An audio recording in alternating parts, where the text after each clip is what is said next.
Bonjour, je vais te raconter une histoire incroyable.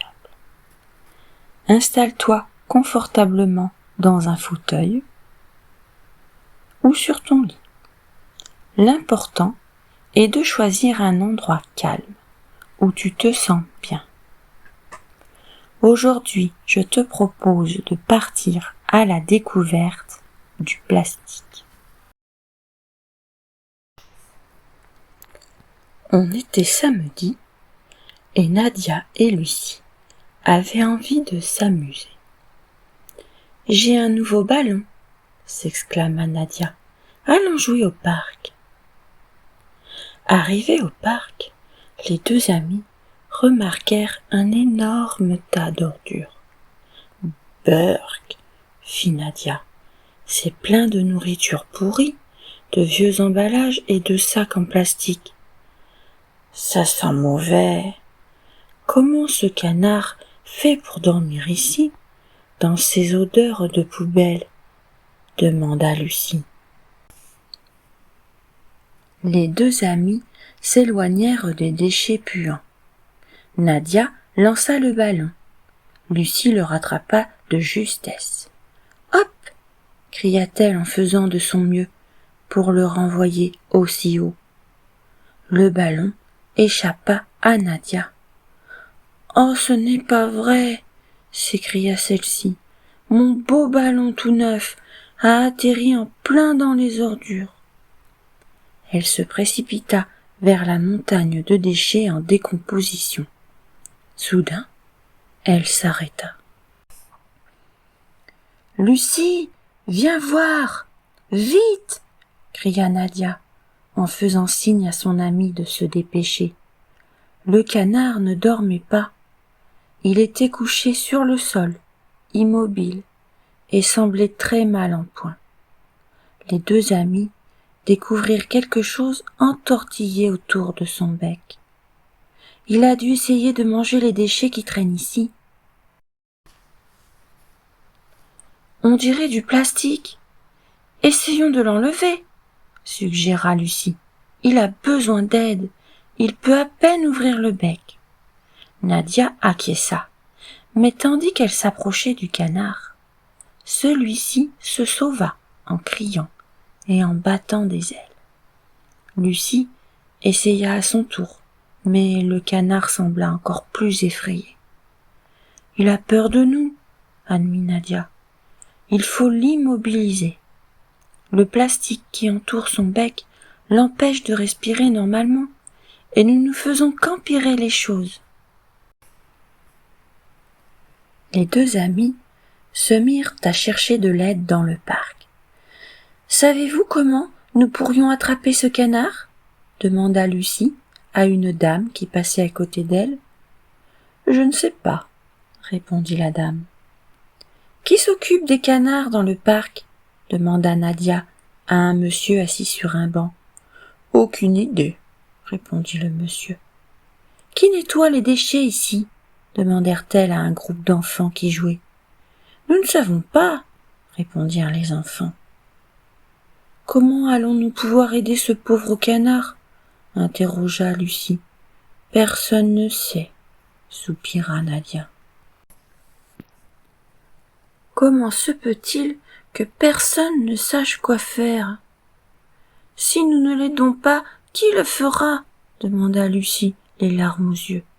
« Nous allons l'aider, Lucie, ne t'inquiète pas, » indiqua Nadia en se levant d'un bond. « Ma voisine est vétérinaire, elle saura quoi faire. » Mais elle n'était pas chez elle. Il fallait attendre qu'elle revienne du travail. Elles se rendirent chez Nadia. « Pourquoi rentrez-vous si tôt, les filles ?» interrogea le père de Nadia. « Vous vous ennuyez déjà avec votre nouveau ballon ?»« Mon ballon !» gémit Nadia. Dans leur précipitation, les deux amies avaient oublié le ballon dans le parc. Lucie raconta à son père ce qui s'était passé avec le canard. Puis les deux amies attendirent en silence que la vétérinaire vienne les aider. « Papa, pourquoi y a-t-il autant d'ordures dans le parc ?» demanda Nadia. Je suppose que c'est parce que la municipalité n'a pas installé de poubelle. Les gens jettent leurs ordures où ils peuvent. Et quand il y a une poubelle, elle déborde, parce que personne ne la vide. De plus, beaucoup de matériaux mettent du temps à se décomposer. Lucie allait demander ce que signifie se décomposer quand quelqu'un frappa à la porte. C'était la vétérinaire. « J'ai entendu dire qu'il y a un canard en difficulté. Allons au parc, vite !» s'écria-t-elle. Elles retrouvèrent le canard, là où elles l'avaient laissé. Le plastique était toujours enroulé autour de son bec. « Chaque fois que nous avons essayé de l'approcher, il... » Lucie n'eut pas le temps de finir sa phrase. La vétérinaire saisit le canard par le cou d'un geste rapide.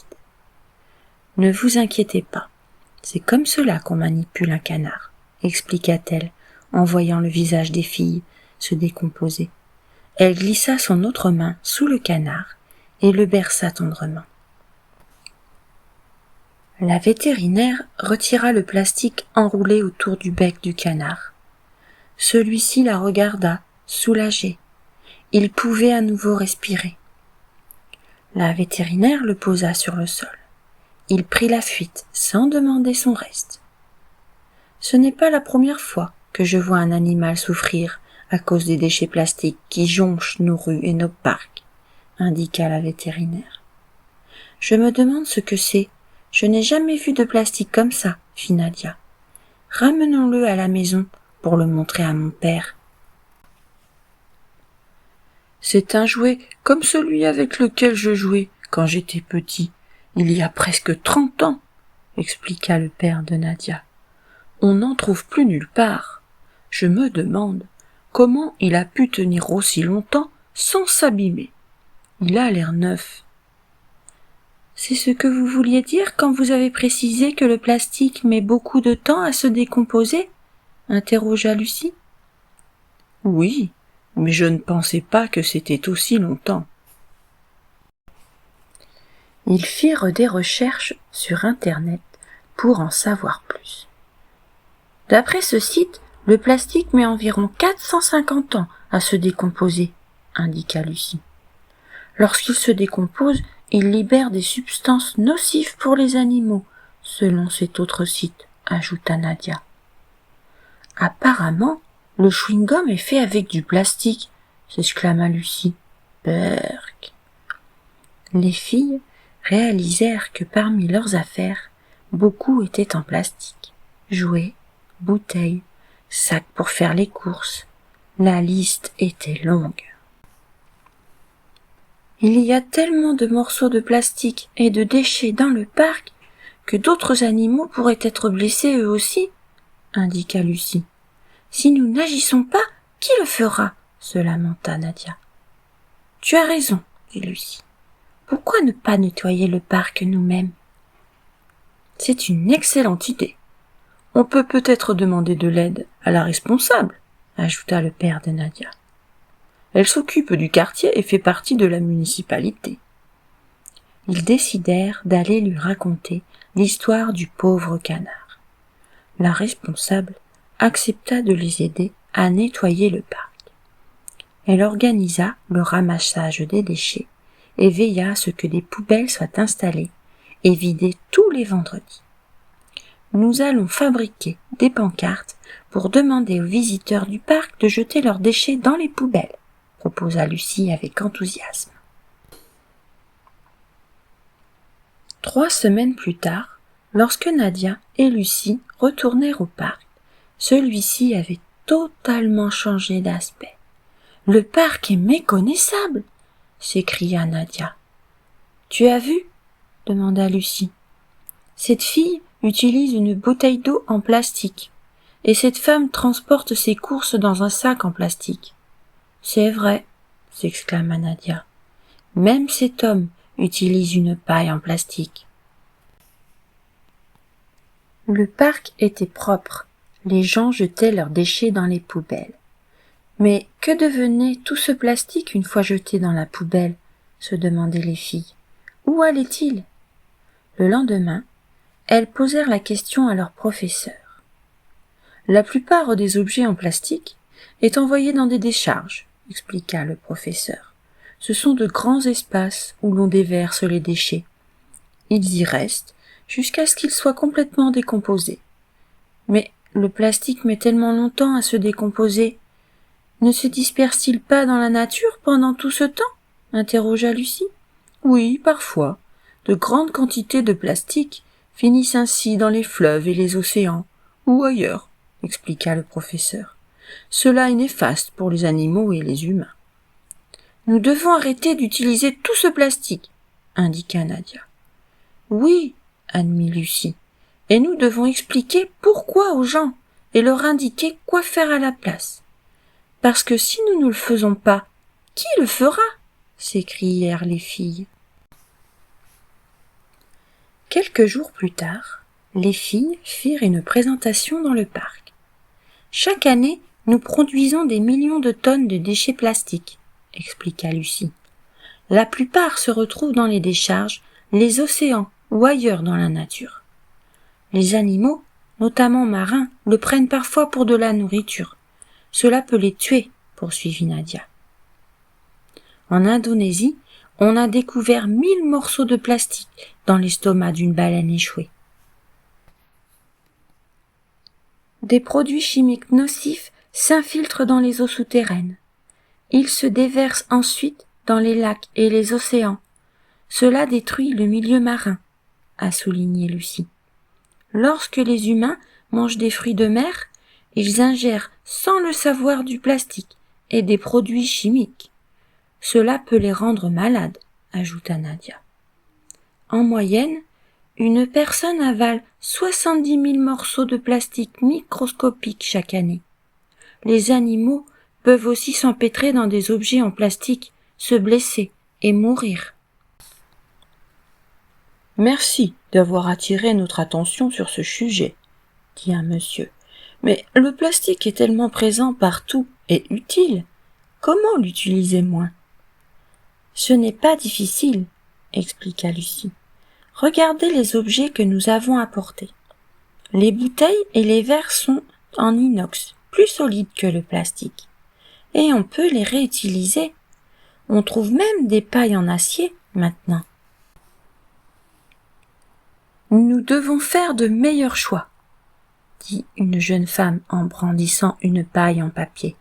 Je pourrais réutiliser le même sac en tissu chaque fois que je fais les courses, plutôt qu'un nouveau en plastique, suggéra un homme. La présentation touchait à sa fin. Les gens discutaient des comportements qu'ils étaient prêts à changer. Certains enfants proposèrent de ne plus réclamer que des jouets d'occasion. Excellente idée, se dit Lucie en souriant. Les filles étaient ravies. Le lendemain, elles allèrent jouer dans le parc. Soudain, elles entendirent des caquettements. Le canard! Et il n'était pas seul. 8 petits canetons se dandinaient fièrement derrière lui. Lucie poussa un cri de joie, presque aussi fort que celui de Nadia, qui venait d'apercevoir son beau ballon bleu à côté de la famille canard. Les filles rentrèrent du parc radieuses. En prenant en charge certains problèmes et en permettant de les résoudre, Lucie et Nadia sont devenues des citoyennes actives. Elles ont sauvé un canard et ont collaboré avec la municipalité pour nettoyer le parc. Si toi aussi tu veux devenir un citoyen actif, tu peux remplir l'attestation qui se trouve sous la vidéo. Pour être informé des prochaines histoires, abonnez-vous à ma chaîne. À bientôt.